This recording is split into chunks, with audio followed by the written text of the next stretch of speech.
There are so many myths and demonizations about, oh, the algorithms are out to get me. They're suppressing my reach on purpose. That is completely false. The reality is it's much simpler than that.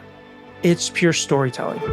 Brendan Kane is a growth strategist, keynote speaker, best-selling author, but what really sets Brendan apart is the ability to break down the science behind influence and make it accessible to anyone.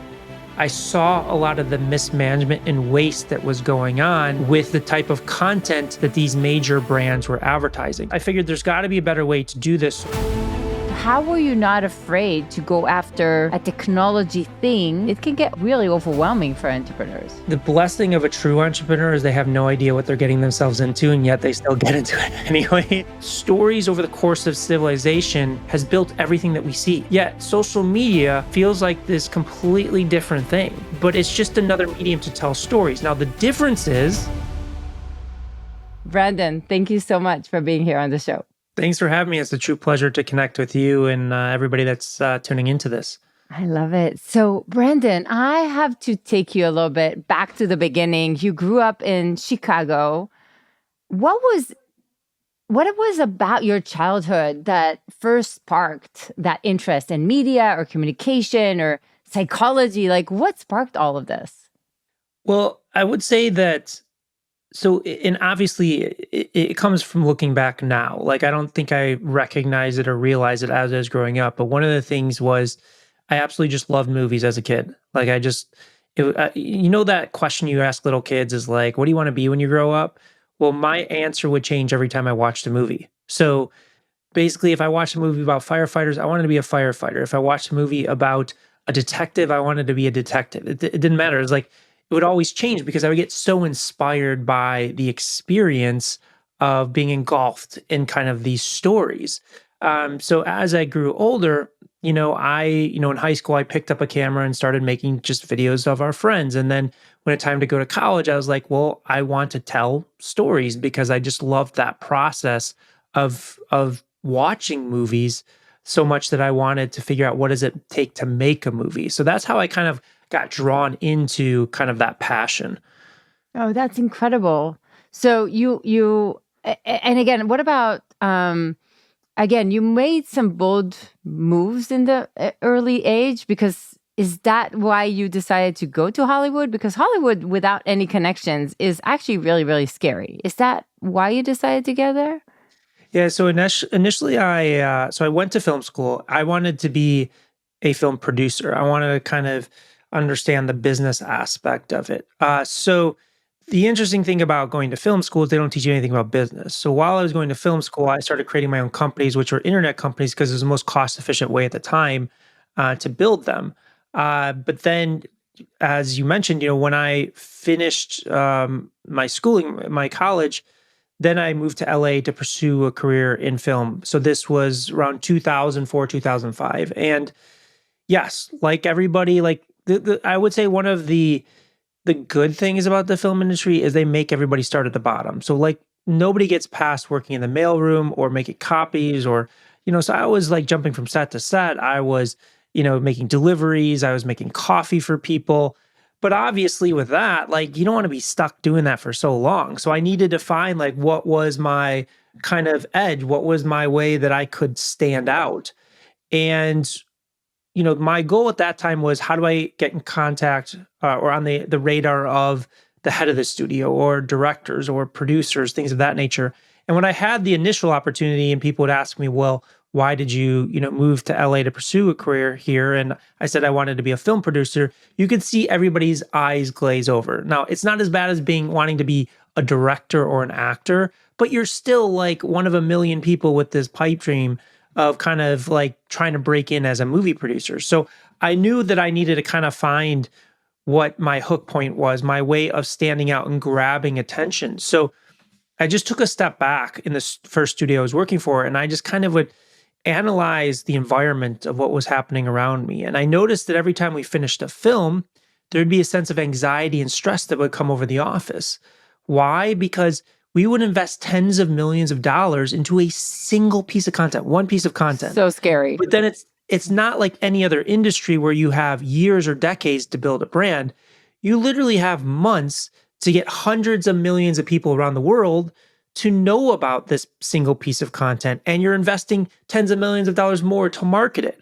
So I just saw an opportunity because, again, this was around like 2005, 2006. Everybody was still reliant on traditional media, television, print, radio, things of that nature. And social media was just starting out. Like MySpace was the prominent player at the time. There was less than 25 million people on the platform. Facebook was only at 6 million, and YouTube in its first year got to 8 million. So we're talking like the true infancy of these platforms, but nobody in the movie industry was paying attention to it. So I just went to the head of the studio and I said, hey, there's these new emerging platforms. Why don't we, tap into the power of this? And actually, around a movie called Crank with Jason Statham, I got the head of the studio initially reluctantly, but when he found out it wouldn't cost him any money, he was on board to allow me to create the first influencer campaign on YouTube for that movie. Now, at the time, there's no such thing as an influencer. It wasn't the term, or wasn't a term. There was just people creating content on these platforms and reaching millions of people. Unbelievable. So what gave you, Brendan, let's go there for a second. What gave you the courage maybe to reach out with this idea? Because he could have laughed you out of the room, or he could have, but whatever. Like, I think a lot of us don't do exactly this because we're afraid, right? So let me just put my head down, work hard, and hope that my hard work will speak for itself, right? So what made you actually go there and get the courage to do it?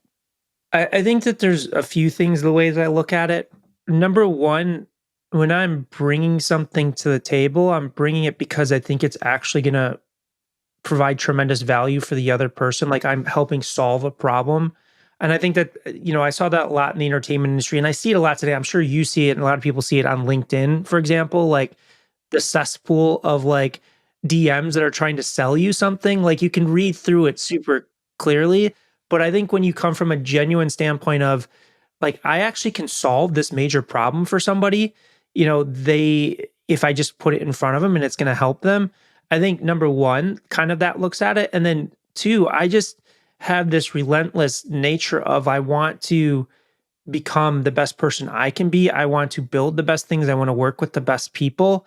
And somehow, I don't know that I could definitively pinpoint why. I just kind of push those things outside of my purview. Like sometimes I will feel the anxiety or the concern or the fear, but it's just I want it bad enough and I wanted it bad enough that it's just like, I have to do this. I have to find a way to make this happen.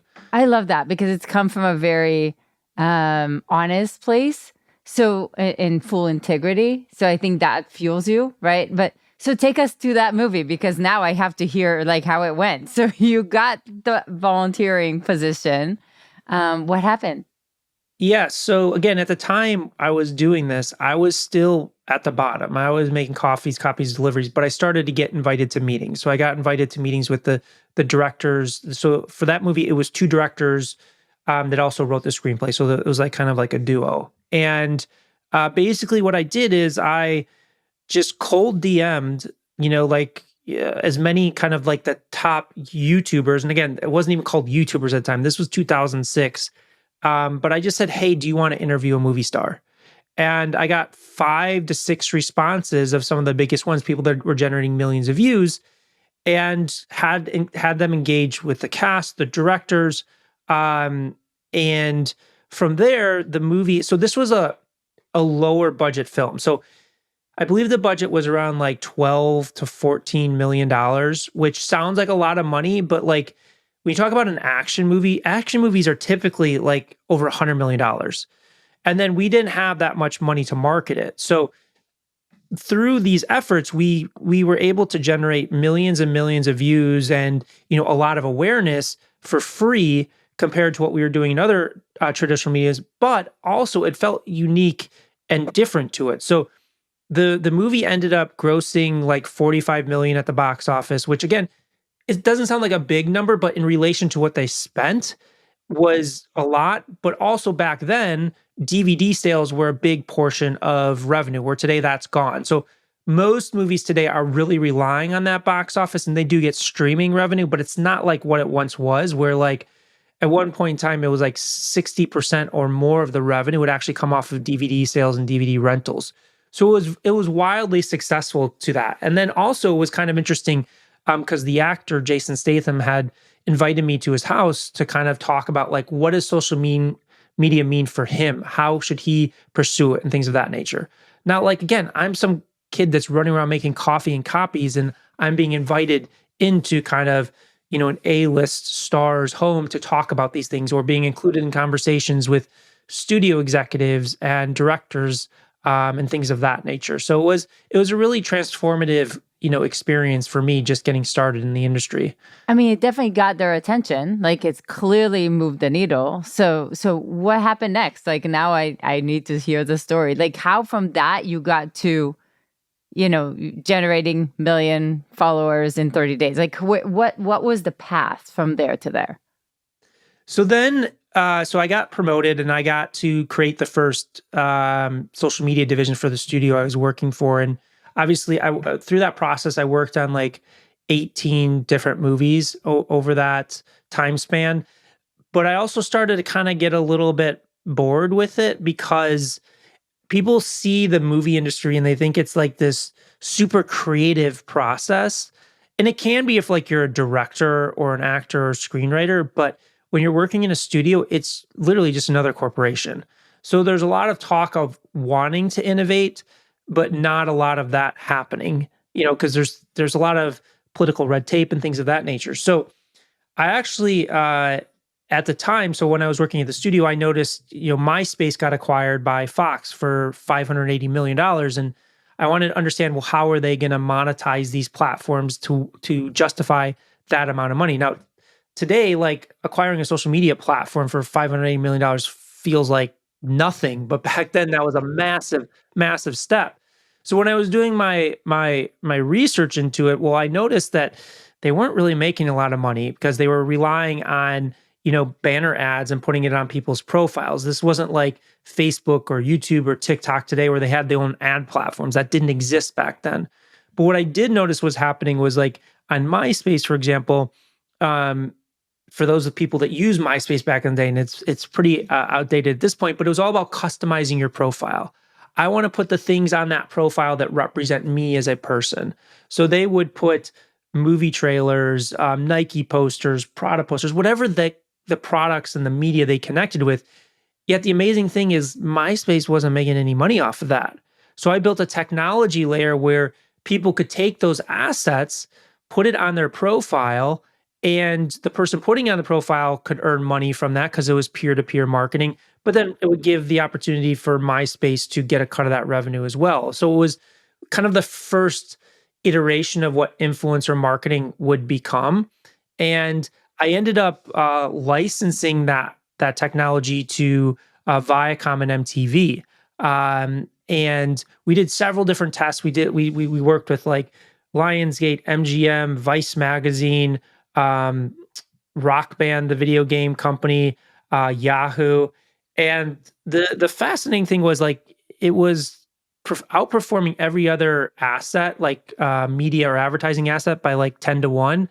The problem was there's no such thing as influencer marketing. Like influencers didn't exist in that form. There wasn't the scale that it was today. So it was just too early. So from there, I created another technology platform, licensed it to MTV and Viacom again, that was like kind of an enterprise Squarespace or enterprise Wix that would help major musicians, professional athletes, and celebrities harness the power of their social media traffic to build communities on their own destinations and monetize it. So that's like MTV opened up the door for me to work with like Taylor Swift very early on, Rihanna and other people in that space to help them grow through that. So I kind of left the movie industry, was running those technology startups in partnership with MTV and Viacom for a few years, and then Just left doing before that. we Yeah. go there, so you didn't come from the technology space. It wasn't as common to be a little more techie savvy, if you will. So how were you not afraid to go after a technology thing? Because I think even today, like it can get really overwhelming for entrepreneurs. the blessing of a true entrepreneur is they have no idea what they're getting themselves into, and yet they still get into it anyways.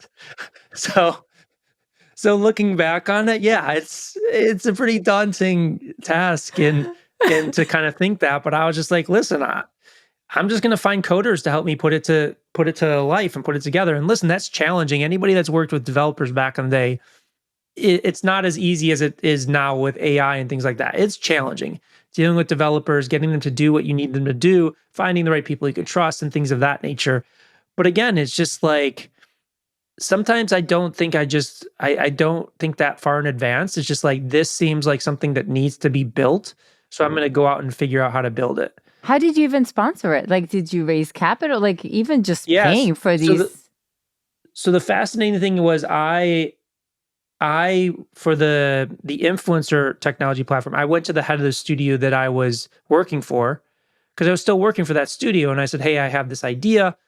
And he cut me a check, and then I had another advisor. They cut me a check for the kind of prototype of it.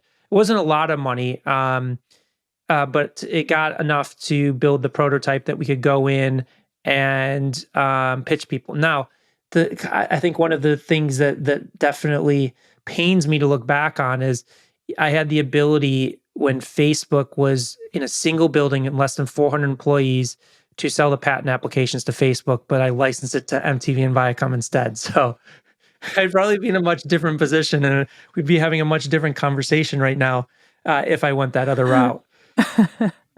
Or maybe not, right? You would, it would suck your soul, and we would have a different conversation. Who knows? Yeah. But I love it. So, okay, so you're in these technology spaces, completely out of your comfort zone, but crushing it and doing all these things with MTV and all like Rihanna and Taylor Swift and all these cool things. Do you have these pinch me moments? How did that become my life? Or are you just kind of grinding on what's next? I am stuck in the moment. I think it's a challenge that I try to work on. But yeah, I would say that the pinch me moments honestly should have come more in the movie industry because, like, again, when I worked with Taylor Swift, this was probably, and I get dates messed up, it was probably like 2010 ish, 2009 ish. Like, she wasn't, I didn't even know who she was when MTV's like, "Hey, do you want to meet Taylor Swift?" But the executive, his name's Jeff Yap, that was working with MTV, I just trusted him. He's just like, "Hey, let's go meet Taylor Swift and her manager and talk about how we can work with it." But the movie industry, I think, was more of those, like getting invited to like Jason Statham's home or going to something like Comic-Con. Like Comic-Con, I don't know if you've been or people listening to this, but it's like a massive thing. I think 100,000 people go. And when you're behind the stages in the green rooms with not just the actors that you're working on films with, but like actors on every other movie, like major movies, or going to like a red carpet premiere, things of that nature, that's kind of a little bit I think more of like a pinch me type moment, even though I don't know if I experienced it that much. I was so caught up in just like, well, how do I, take this to the next level? How do I read the room? How do I understand where I fit in? How do I provide the most value and connect with people and things of that nature? Right. Which happens a lot, right? Like we have these situations and we keep thinking, how do we maximize instead of pinching ourselves, how the heck did I get here? Which resonates with me a lot. Okay, so you're in these like technology things. Take me there. Okay, so what started like this whole followers thing So after I and was writing working on books about it? yeah, so after I was working on those technology companies, I helped. I found a company. There was three guys around a kitchen table, and they were one of the first companies that would run ads for other brands on like YouTube ads. So like again, people don't realize that YouTube, when it first started and for a while, did not have an advertising platform. It didn't exist. But when they built their advertising platform, there were companies like this one that started to kind of run paid advertising for other clients. So when I found them, they were like three guys around a table managing like $300,000 a year in paid media spend, and I leveraged my connections for the entertainment industry and brought in some key players that I had kind of met over the years, and that company grew to managing about 100 million a year in advertising spend and grew to 250 employees. But that experience was a really eye-opening experience for me in that I saw a lot of the mismanagement and waste that was going on with the type of content that these major brands were advertising. So there's kind of a wave of mistakes that I have seen. In the beginning, it was brands would take traditional assets, a TV commercial or a print ad, and just put it on social media and expect it to perform. Then they got a little bit wiser and like, okay, that doesn't work. So we're going to create content specifically for these platforms. However, they are using outdated creative models to create those assets. They're not looking at how does content need to be designed and created specifically for social media. It's like, let's take our experiences in producing commercials and then just apply it to social media. And then again, I saw it falling flat. And some of these brands, we were working like with major brands that were investing millions and millions of dollars a month, were just throwing away cash. So I figured there's got to be a better way to do this. So I left that company and just started building the foundations of what we do today of like understanding what causes stories to break through versus fall flat, what causes brands to break through versus fall flat, what causes individuals to break through versus fall flat, and just a lot of testing, a lot of working with journalists, professional athletes, actors, some brands. And I was just gaining a lot of knowledge. I was gaining a lot of experience in that.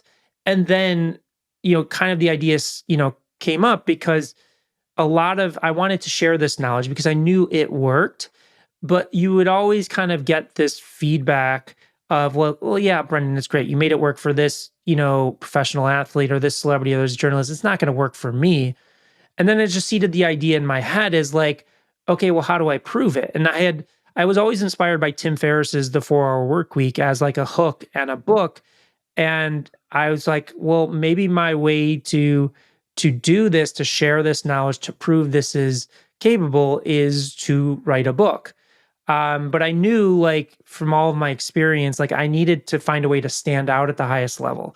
I needed to find something to grab people's attention. And that's where I came up with the idea of, 1 million followers, how I built a massive social audience in 30 days, running experiments on myself. No, I knew it was possible because I tested so much prior to that, but I wasn't going to do it unless I would get, a book deal. So I got an introduction to a literary agent and I said, hey, I'm thinking about doing this experiment. If I do it, will you get me a book deal? And he said, yes. So that's where the experiment came from. And the first book kind of, spawned from that kind of idea. Amazing. And I loved it because honestly, like I listened to it again. And I my first ads were based on you, Brendan. So first of all, I owe you. Well, thank you. I'm glad. It's always good to hear that because you write a book, you put it out there and you don't know what happens with it. People buy it, you see the sales numbers, but you don't know kind of the stories behind it. Yeah. And actually, I waited until we passed 1 million people in the podcast until I bring you in. So, Brendan, this is like really fun. So, but talk to me because I think everyone wants to grab attention to their ideas, but they don't know how. So, like, walk me through a little bit of what you did, and then we're gonna talk also about Hook Point and I have, and I want to talk about both of your book, The Guide to Going Viral. So talk to me a little bit first about what you did. You got this book deal, but it's really hard to get 1 million followers in 30 days. It is. I mean, it is and it isn't. I mean, again, like I didn't just wake up one morning and say, I'm going to do this. Like I had done years and years of testing and trial and error in understanding what this is. Now, I barely slept those 30 days, because I was just like, and also I think the big thing is, and because you read the book, like doing that, it was an experiment. It was an experiment of me testing a lot of different concepts, a lot of different ideas to see what would latch on to people that didn't know who I was, because I was always behind the camera. I was starting from scratch. I was starting from zero. Right. Now, obviously, I've rewritten that book like 5 times, and it was first published in 2017. And the platforms have changed in a bit since that time, but the kind of core essence of what we do is also evolved with that. So the biggest I would say change in that, and it'll kind of lead into the question that you had is, how can people master social media? So thinking back to when I first started, there's less than 50 million people on these platforms. So today we're at 5.4 billion people across social media. So the amount of noise and the amount of competition that is there is just enormous. So the way that we have to think about social media is almost like the exercise I like to do is like if everybody listening to this could kind of like push aside everything they've been told about social media and just ignore it for like a few minutes. Like there are so many myths and demonizations about, oh, the algorithms are out to get me. They're suppressing my reach on purpose in order to get me to pay to boost my posts and stuff. Number one, I'll just dispel that myth. That is completely false, because if that were the case, Mr. Beast wouldn't be the most subscribed person on YouTube. It'd be somebody like Apple or IKEA or McDonald's or a brand that's spending billions and billions of dollars in advertising dollars. Uh, they're also not shadow banning you. Like 99% of people that come to me, oh, my account's being shadow banned. I look at it, it's not the case. So they also think like this is just some mystery black box, or I have to use the right hashtags, or I have to post 10 times a day, or I have to do a silly TikTok dance video to break through. But the reality is it's much simpler than that. It's pure storytelling. Now, the fascinating thing is people are ignoring history. A quick question. Do you know when the first story ever told was? How long ago? Uh, I assume many, many years ago. I don't know. Adam and Eve. 50,000 I years ago. don't know. 50,000 years ago. So 50,000 years ago, we told our first stories. It was around campfires. It wasn't for entertainment. It wasn't fairy tales. It was survival, how to hunt, what to eat.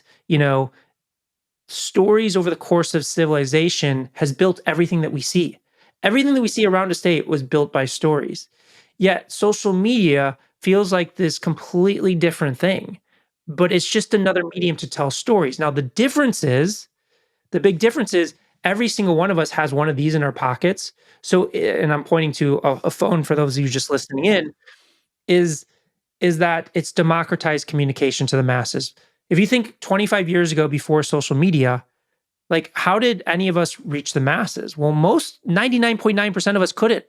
We either needed to have a publicist, we needed to have a big marketing budget, we need to get on radio, television, in magazines. It just wasn't accessible. But today, with this device in our pocket, we have infinite storytelling possibilities at our disposal. So the way the algorithms work, the way these platforms work, they're all based on a singular business model, which is serving ads. What that means is the more time people spend on these platforms, the more time you and I spend consuming content on these platforms, the more ads they can serve, and thus the more profit they generate. So what they are focused on, these platforms, these algorithms, is monitoring which content creators, what pieces of content grab and hold attention longer than others.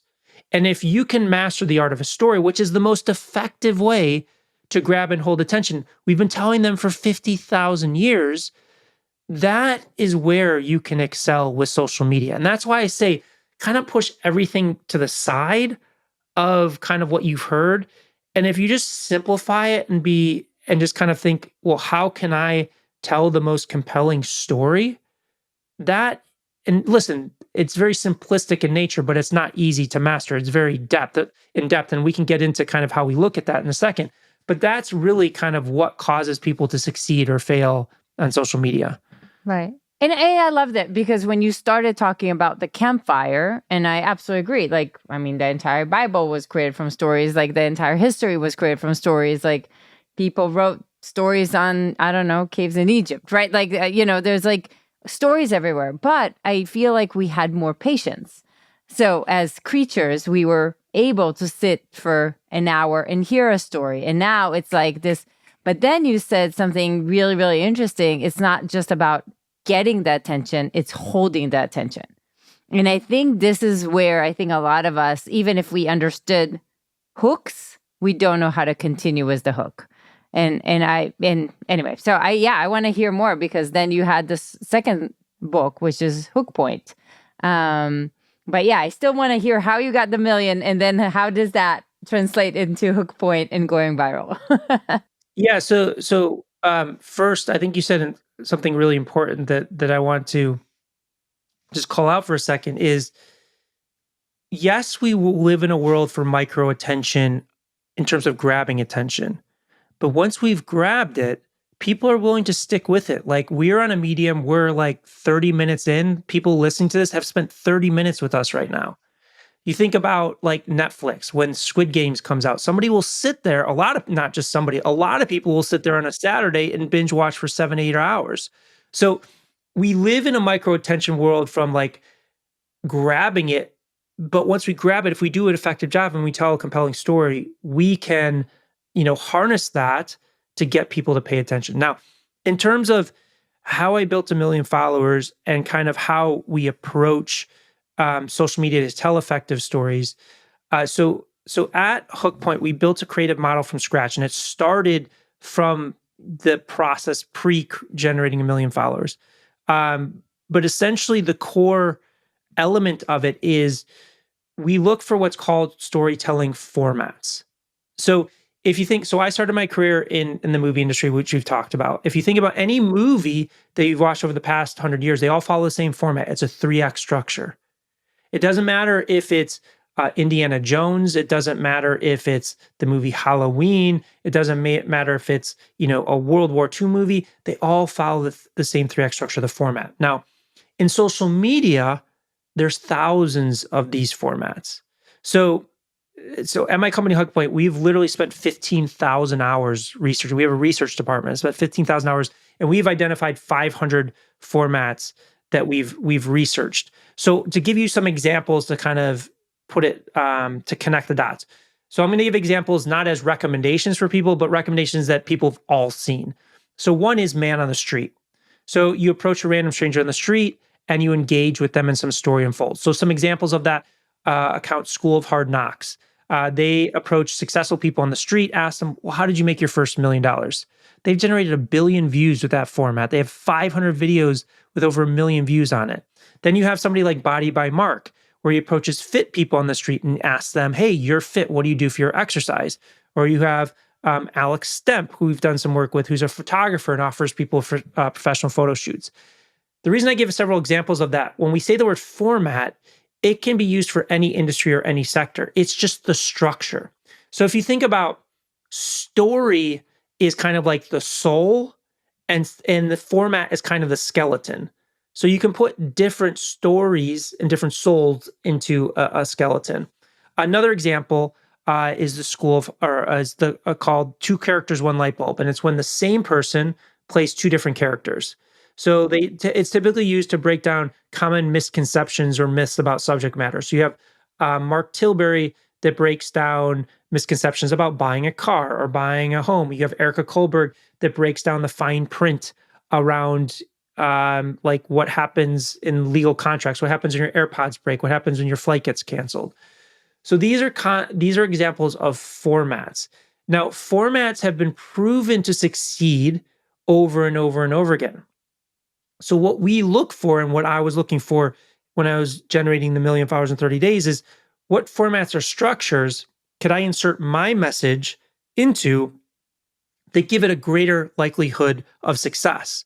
Now, when I say we research and analyze a format, we'll spend 15 to 25 hours researching a format. And basically what we're doing is we take the high performers using those, like let's just take man on the street.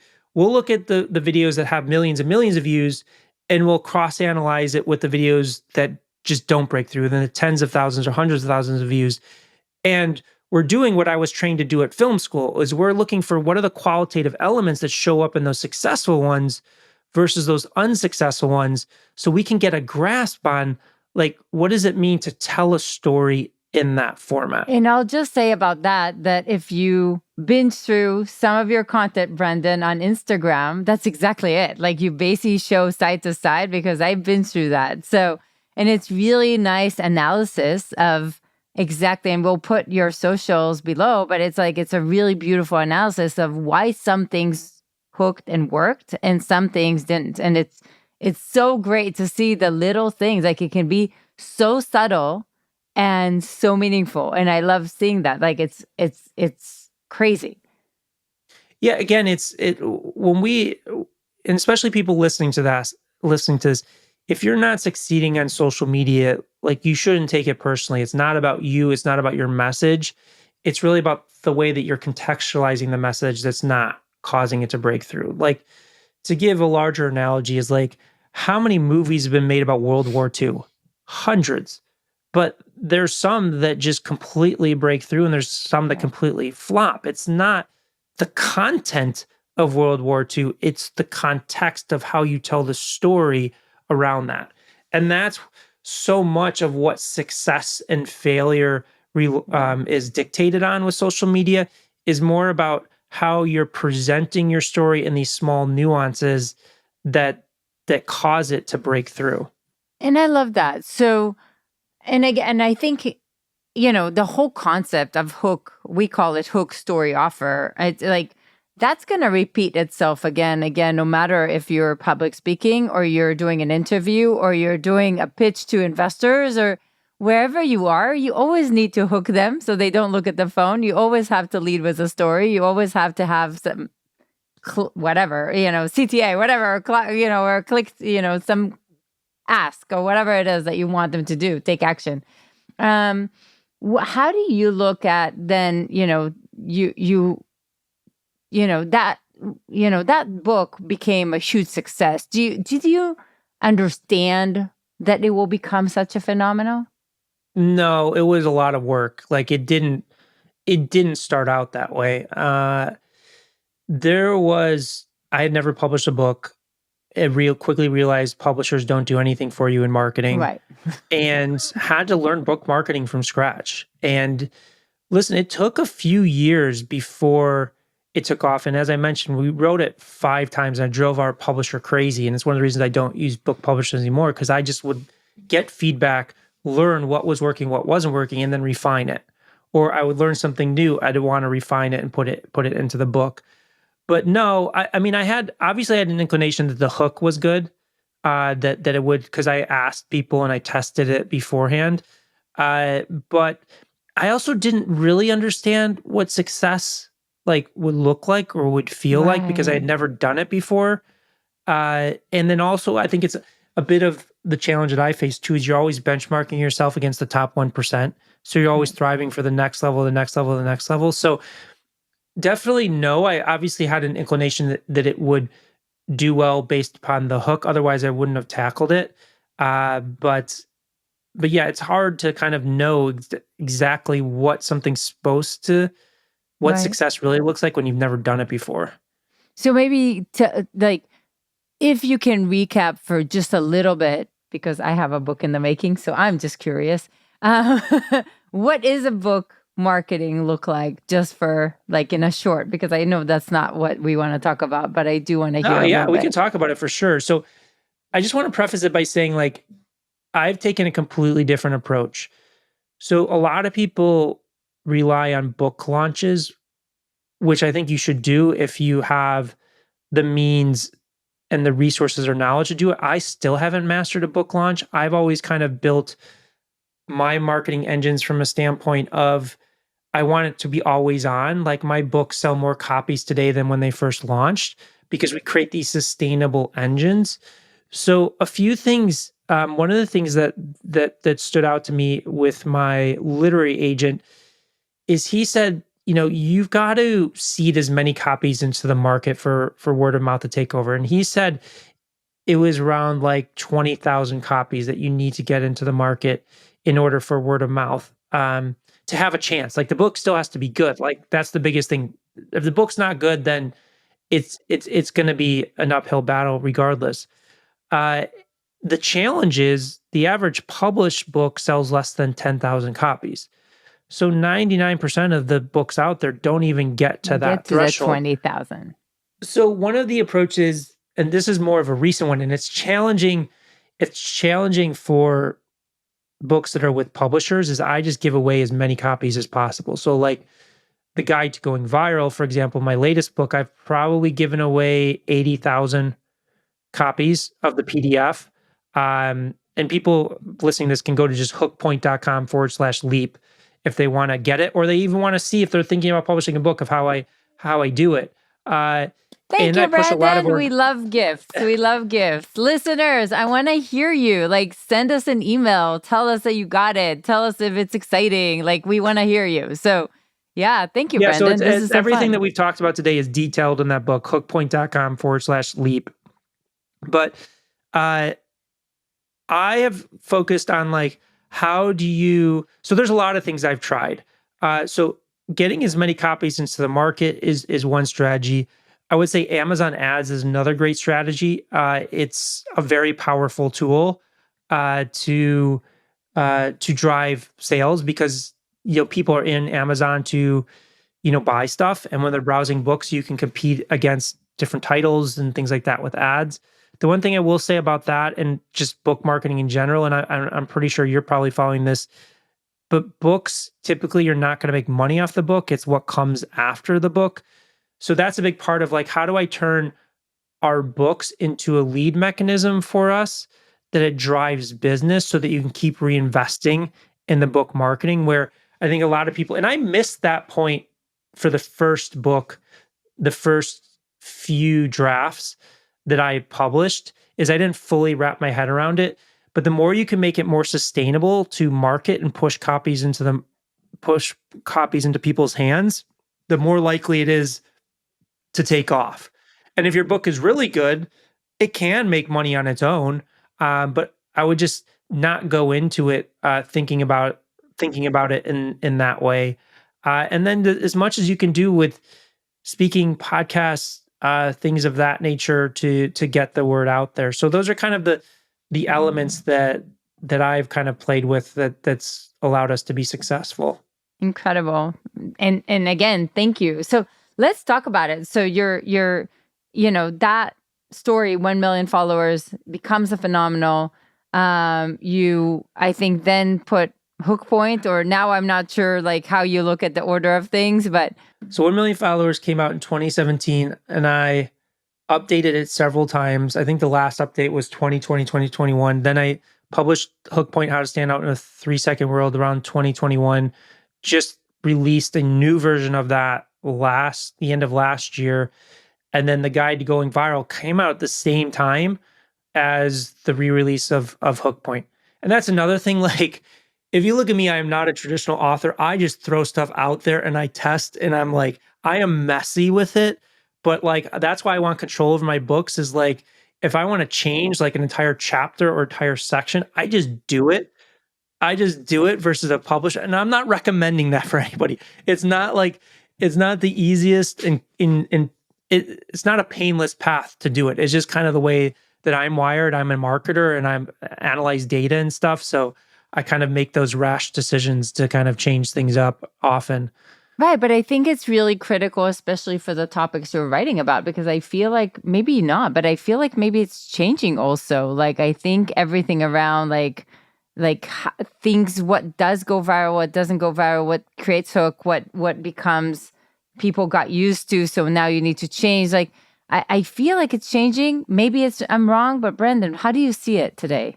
It's a great question. I would say the way that I look at it goes back to kind of when we started this, is almost like ignoring everything else and just being like, how do you become the best storyteller? And that's like the fundamental model that we have built, is if every single social media platform that we use today was gone and 5 new ones came up, our model still works. Now, obviously, all of our research would have to be kind of redone, and things of that nature, but it's just more and more apparent the longer I do this. It's just like, how do we become masterful storytellers that will kind of dictate that level of success? Now, with a book, like, I'll just give you a prime example to be transparent, is like the Guide to Going Viral. We have several examples of TikTok, and when the TikTok ban, and it's still looming, I don't think it's going to happen. That freaked me out a bit. It's like, well, I have to start working on a new draft that rips out the TikTok examples, even though the core essence and the model will work regardless. People will get caught up in it, but it doesn't change as much as people think. The core root of it is storytelling, And if you find the formats that succeed and understand the difference between why they succeed and why they fail, you're going to succeed no matter what change comes. Right. And I think what I love about your book is also all your books talk about, really at the end of the day, there's a storytelling, but also the psychology of what will move people's minds. And I think at the end of the day, it's still people, it's still psychology. So I think that is still the same. And it was really interesting to look at it in a whole different lens than I think I used to. So I love that piece, and it really, really helped me get relentless about what my audience needs, and what would resonate, what would grab their attention, what's real for them. But I do feel there's also just a lot of noise. So we're trying to There is. fight endless noise in the system. And I think this is where, even if you really generally understand the psychology and you do everything right, it's still hard. So how do you see all of it, Brendan? Well, one example I want to kind of back to your point of like changes, like with the man on the street format that I mentioned earlier. The first time that format was used was in 1954 for the first season of The Tonight Show. So for over 70 years, that format has survived. Now, obviously, in today's world, it's, vertical, it's shorter, it's faster, things of that nature, but it survived because it works. The story is there, the tension is there, all of the key elements of a great story, if you execute it properly, there. And that's why, again, like you say, all this noise, there is a lot of noise because, all of us have this storytelling possibility in our pocket. There's 5.4 billion people on social media. However, I will say that 99% of people that are on these platforms creating content do not have the knowledge that we shared with them today. They don't know what a format is. I can tell you, I work with multi-billion-dollar corporations. The social media managers don't even know what a format is. They don't understand the concept of actually cross-analyzing the high performers versus the low performers. They are chasing tactics and trends and frequency and things of that nature. They're doing things that are not aligned to their brand just to break through and go viral. Like, if you take all the things that we talk about today, you are going to be ahead of 99% of people creating content.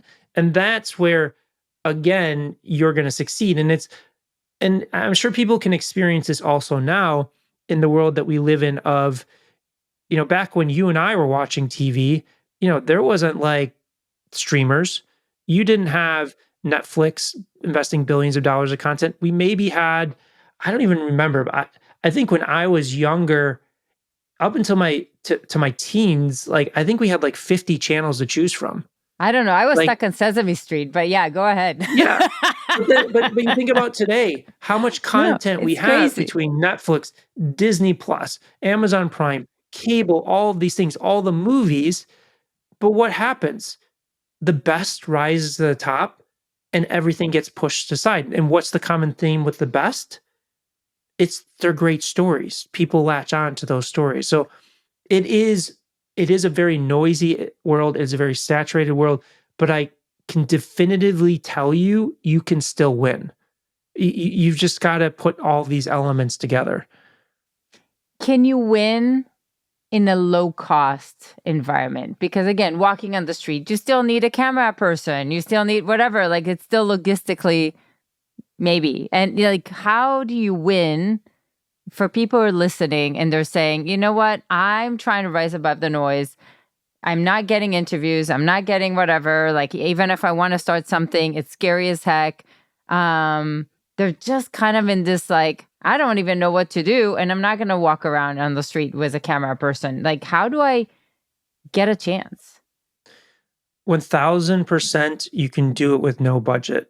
So that's why we've spent 15,000 hours analyzing 500 formats and keep analyzing them. Because one of the big rules there's two rules I have in choosing your format. One, start with the resources you have. You do not need to extend beyond that. We literally have clients that are just sitting here on their iPhone. We have formats where they can capture that. We have a hand doctor, never been on social media before. We gave her a format. She records it on her phone. She went from 0 views, 0 followers, didn't have an account, to over 830,000 followers. She got a book deal from it, a podcast deal from it, and she's pitching a reality TV show out of it. So 1000%, you can start with the resources that you have. You just have to find the format that matches those resources.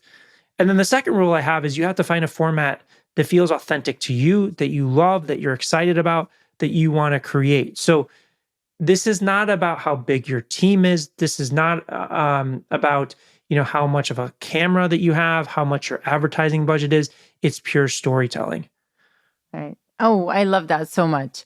And now, one question though about entrepreneurship, because entrepreneurship is really, really hard. And you've been in this entrepreneurship endeavor for quite some time, Brendan. So you're probably one of the crazy ones, like me. But like, first of all, were there some, if you can share like a hard moment, because entrepreneurship always has a hard moment, like in why are you still at it? Or like what makes you continue? And obviously at this point, it's like you probably don't see any other option, right? But it's like, take us to a hard moment where like, why am I doing this? Like, this is so hard. Or maybe it didn't exist. I don't know. No, it happens all the time. Like, as an entrepreneur, Oh, it happens I all the think, time. I'm just checking. yeah.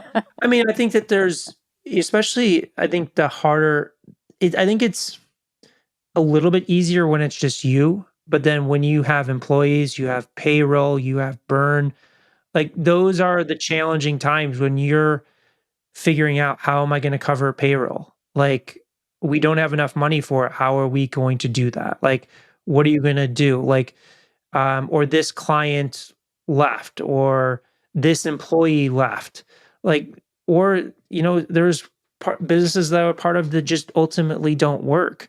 Like those are extremely difficult. And I think a few things. One, yeah, I agree 100%. Like with what you said, is the way I've always viewed it is I'm never going to work a desk job. You will not find me in a corporate office ever again.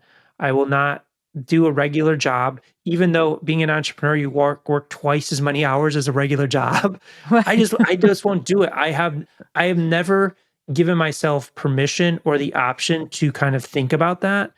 But number two, I would just say you got to feel it. Like you have to feel that pain, that the problems, in order to get through it.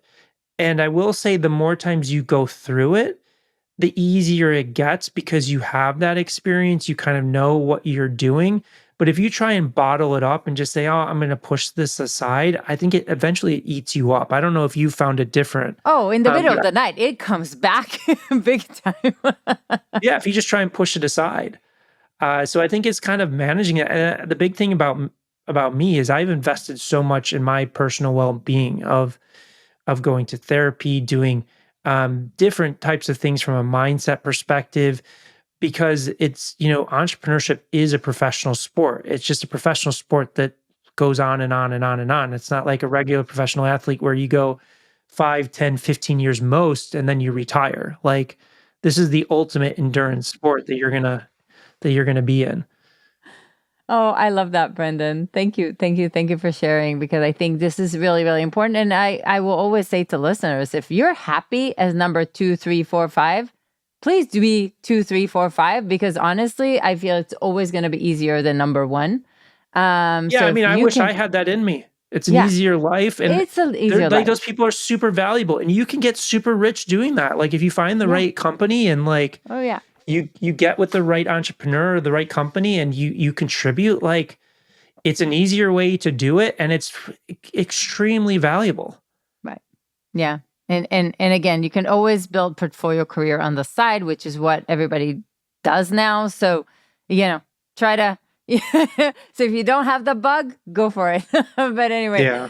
Brendan, what, like, if there's something that you could have told yourself at a younger age, what would that be? Oh, wow, I think that answer changes all the time. I mean, the answer used to be kind of patience, but I think that to me, if I could go back, is to work on myself a bit more and uncover why I do certain things, like, and get to the bottom of that quicker. Because I think as individual, and it's everybody, we all experience traumas, we all experience things growing up that can be either of service or disservice to you. And the more you can get into the things that are being a disservice to you, you will, ultimately be successful quicker Right. and have Wow. a happier life too. Right. And I think that is true. I think as high achievers, many times we think that just grinding and persevering through anything instead of trying to reflect for a second and heal and give ourselves a little bit of space for grace and then continue. I think we don't know how to do that. At least I Yeah, and you don't. can do it and you can be successful and push through, but there's going to be a toll. It's going to catch Yeah. up to you eventually. We're all human beings. And if you don't take care of yourself, eventually, Yeah. you're going to feel it. Yeah. And there's a reason why on planes they tell us to put our own oxygen mask on. So put it Yeah. on. Brendan, thank you for coming to the show. Thank you for sharing all these incredible insights. I wrote a ton of notes. All of you have a gift at hookpoint.com/leap. Thank you for giving that. Like, that's incredible. And that's going to be the guide to going viral. If they go to hookpoint.com, they can download the Hookpoint book for free there too. Amazing, amazing, amazing. So seriously, you're so generous with everything, with your knowledge, with your information. Follow him on Instagram. Like, oh my God, I got so much out of it. Like, so I hope you enjoyed the show. Write us. We love that you write us when you enjoy a show. So write us. And I can't wait to follow you and continue seeing you shine, Brendan. Thank you so much for being on the show. Yeah, thank you. It's a pleasure connecting with you and everybody that tuned into this. More episodes that you're going to love are right around the corner, so definitely make sure to click the like button and subscribe to our channel. Also, who in your life should see this today? Do share this with them. This will inspire and help those you care about and helps us continue to bring amazing guests. And I will see you there.